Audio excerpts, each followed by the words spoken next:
So we talk so much about job losses. Let's talk about a company that's actually looking to hire right now. So if you have your resume handy, listen up. One U.S. company is looking to hire 6,000 workers right here in America. And the CEO is joining us today. Angela Selden of Arise Virtual Solutions is on set with us. So first of all, 6,000 people? Why do you need so many people?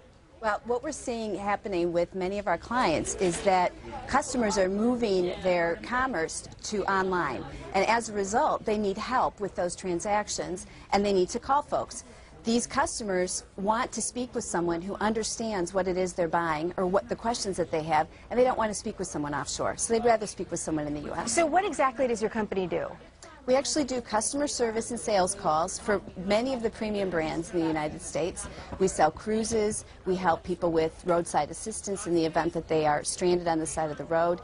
We do customer service for many of the large retailers. So the open positions are folks that can work from home, and they would be they would answer the calls for these different companies that you work with. That's right. 95% of what we do is inbound, so there's not telemarketing or outbound selling that has to be done. You know, what's making business so good for you right now that you can go out and hire thousands of people? What's working? People want to speak with someone around the corner, not around the world.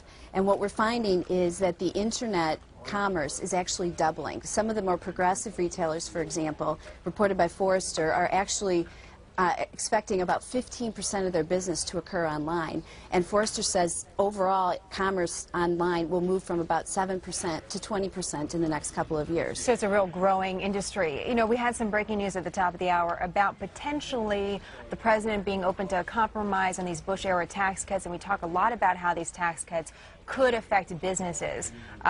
Just your reaction as a CEO to that news, hearing that there might be a compromise, would that change any sort of your strategy or game plan moving forward into the next year if the tax cuts are extended for everybody?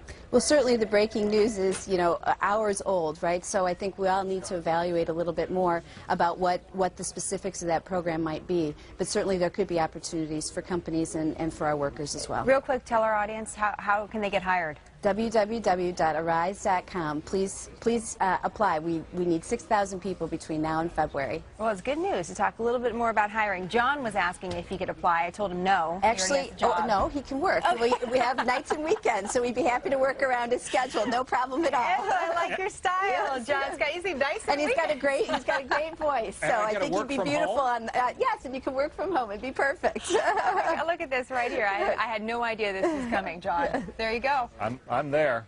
Angela seems like a pretty good boss, too. Looks like it. I'll get my resume in. Okay, thanks so much.